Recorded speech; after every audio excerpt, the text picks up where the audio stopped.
What's going on, guys? Thanks for tuning into the Local Crown podcast, where we're going to teach you how to wage war on your competition and earn your local crown, also known as the top spot on Google.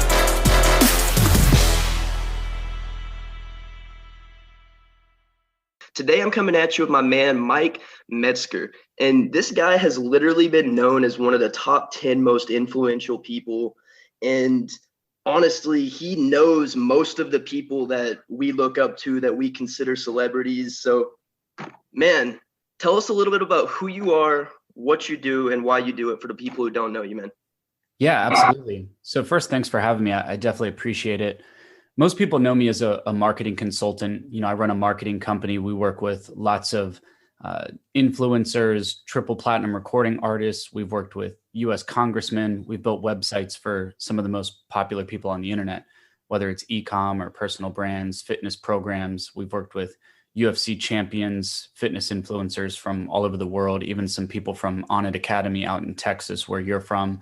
So we've done a lot of really fun stuff. And most of what we do is build websites. We do advertising, we do brand consulting, and kind of building out somebody's content strategy. And yeah, it's been amazing. We've learned a lot over the years, and that's most of what people know me for. But I've written a book and I've shared the stage with Grant Cardone and some amazing people. And as you mentioned, you've been to some of these events that I've spoken at. So, usually when I'm talking, it's always got something to do with marketing, in the digital world.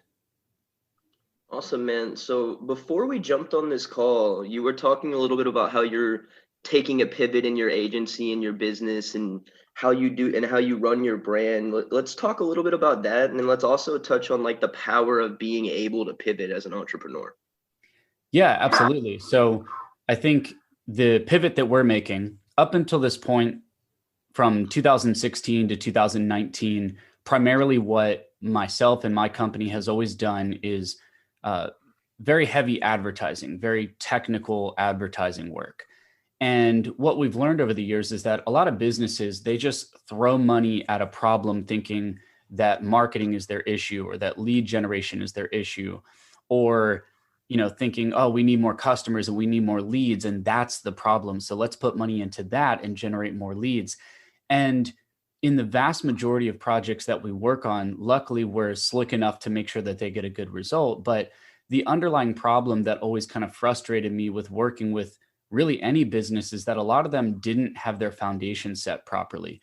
And the best way to explain that is, even when you ask a company, what is your mission, or what is your purpose, or what does your brand stand for? What separates you from your competition? And, what is really your purpose in the market? Or, hey, if you had 3 minutes to explain what your company does, how would you do that? What would you say? What is your mission statement or your one-liner? What is the purpose or objective of your website? What are your goals that you're tracking and measuring?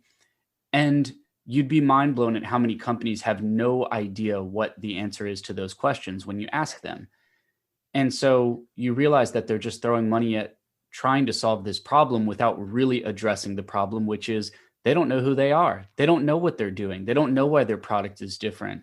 And it's not because any company or individual is doing anything necessarily wrong. It's just that nobody's ever taught them to think through these things, or do these, cross any of these things off the checklist before they start a company, or in the beginning of, creating a startup or creating your first product.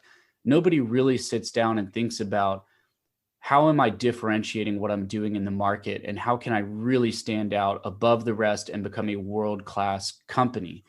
And that was always the thing in the back of my mind that frustrated me, was that we would be working on advertising campaigns for companies that they really may not have had any sort of differentiator with their brand or their product. And so we would almost start a campaign and then have to backtrack at the same time and simultaneously try to solve some of these problems with their brand, which is extremely hard to do.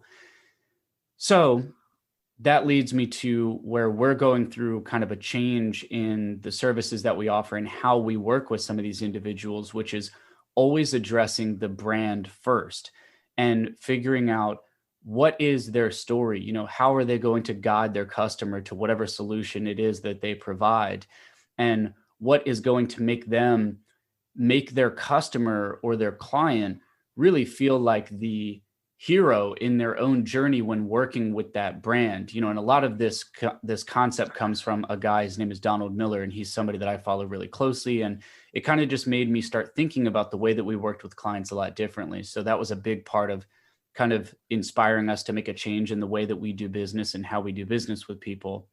But it's been an exciting process. You know, we're in the middle of it right now and kind of getting ready to rebrand and roll out our new website and stuff literally as we speak. So yeah, it's been a fun journey. And I think we've never been this excited. And 2020 was almost a blessing in disguise because it allowed us to have a lot of free time to focus on these things and put the right processes in place, the right ideas in place, and really just focus on how can we create an amazing experience for our clients and deliver a world-class service or product.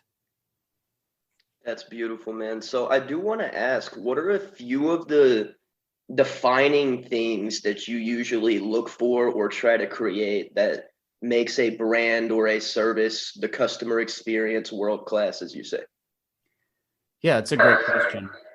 So if you think of all successful companies, the one thing that they have in common is they are phenomenal storytellers. And a really great example, there's a ton that I can name, but think about Subaru. Have you ever seen a Subaru commercial? Yes, I have. Yeah, so they're really great. And if you think about it, they're not really talking about their product. You know, they're not talking about the comfort of their seats, and they're not talking about the speed of their vehicle.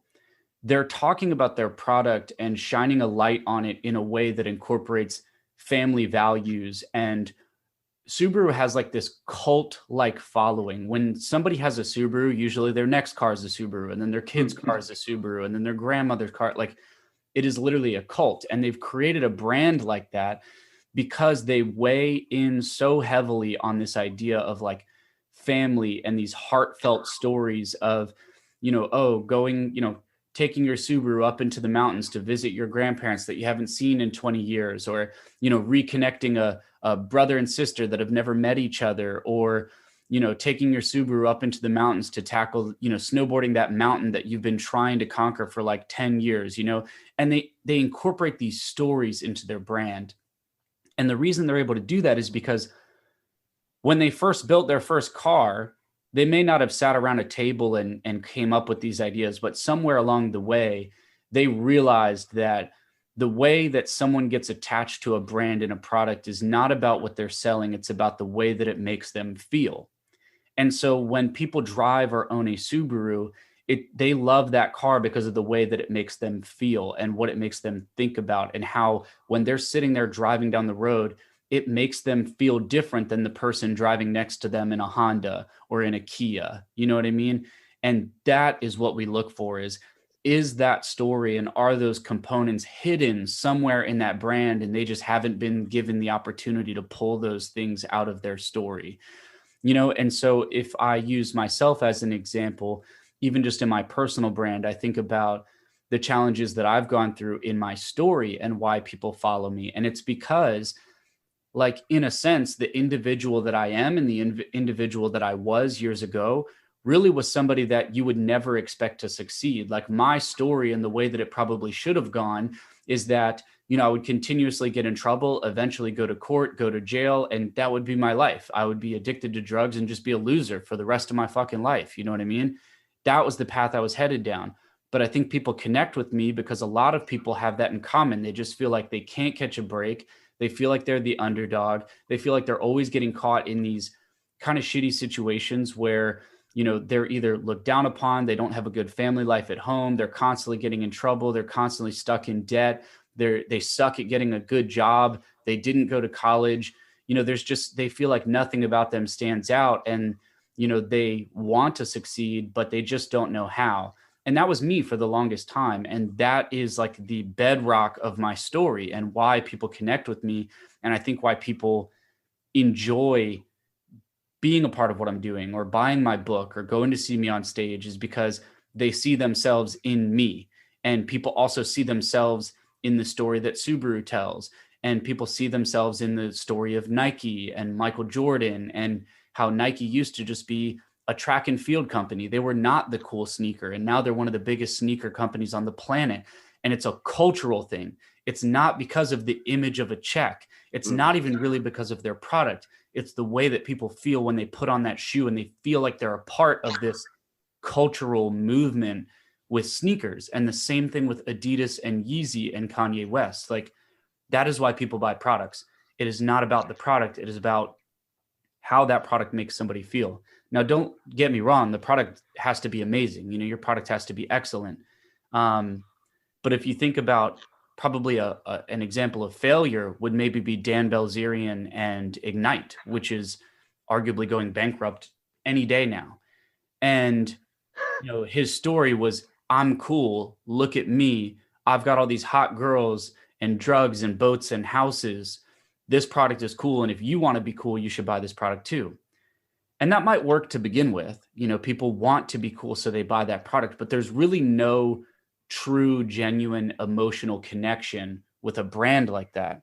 And in my opinion, that's one reason why it's failing. You know, there's lots of other reasons that it's failing. People can look up their financial reports online or on YouTube. But if you think about it as a brand, that's why it fails. And even if you go to Ignite's website, you notice that there is no messaging, there's no story. It's not inviting anybody into a feeling or an emotion that connects them to that brand. It's just saying, yo, we're hot shit. Here's a cool product. You should buy it because I'm cool. And people don't connect with that. Like, the vast majority of people on this planet do not live a lifestyle anything like Dan Bilzerian. Now, I think that he could be insanely successful if he cared enough to invite people into his story, but instead he doesn't. So, you know, those are some examples of success. And that's, you know, one simple example of failure. You could also think of GMC and Chrysler. They have no story behind them. You know, they failed and, you know, were part of the big automotive manufacturing and industry failure in Detroit. And nobody could really connect with those brands. But again, to compare that to something like Subaru or something like Mercedes or BMW, these car companies have cult-like followings. And, you know, brands like GMC and Chrysler, Buick, they do not. They don't have a story. They're not inviting people into their brand. So I think that's the big difference between a brand that can and will succeed compared to one that will not. 100%, man. So first of all, I just want to say that I feel like you really get this. I've heard you talk about the systems, the core values, the mission, like just the story, like actually letting people resonate with you. And really, those are the but the foundational, not financial, but when you get the foundation right, you get more financial benefits out of it. But that's the foundational things that every business needs to have. That, like you said, like I go into these big companies that somehow they're very successful already, but yet they're not clear. They don't have, like, their team doesn't know what the story is. That culture doesn't go throughout the entire company. And it makes me wonder how they get so far. And it's like you said, like Ignite, they're likely to crumble any day now because they're not letting people in like they could. Yeah, absolutely. And one industry example that's a really good one is basically anything within the contracting industry. If you think about construction workers, contracting companies, roofing companies, landscaping companies, they're notoriously awful at telling any sort of story. And so, for example, when people ask me, you know, hey, how can I bring somebody along and be part of my brand and be part of my journey? If you think about something like landscaping, imagine if, as the owner of that company, you now crafted your message to say, you know, hey, I know what it's like to be a homeowner and looking for somebody that you can trust. I know how hard it is to figure out these DIY projects, and you could replace I with we, right? So we know how hard it is to, you know, look up these DIY projects and try to do these things on your own and try to figure out what are the best solutions in order to make my home beautiful, in order to create an environment that I love being in, so that when I wake up every day, I feel amazing. My day starts off on a good foot, and I just enjoy the space that I'm in, because that's what everybody wants in a home, right? They want to be able to feel great. They want to wake up and feel full of energy. They want bright light and just to feel amazing. And so if you can capture that as a contractor or, you know, somebody that's working on someone's home and say, I know this because I've been through this process. I know how hard it is to find people you can trust and people that are going to care about your home as if it were our home. And we are here to do that. And not only do we understand how you feel, but we've been doing this for over 45 years for customers just like you. Fill out the form below and we'd be happy to get in touch for a free design consultation. Right? And that is how people should think about things. It's not just like, hey, we're an A+ contractor and we have A+ business, Better Business Bureau and, like whatever, like none of that shit matters to anybody. Like customers don't care about stuff like that. You may think they do on the surface. And yes, it may be something that they consider when choosing a company to work with, but do they actually care about it? Does it pull on the emotional strings that cause them to make a decision? And the answer is no, it doesn't. What pulls on those emotional strings is the story, and do they feel like you understand how they can take part in your brand? And if they do feel that way, they will take action and they will contact you.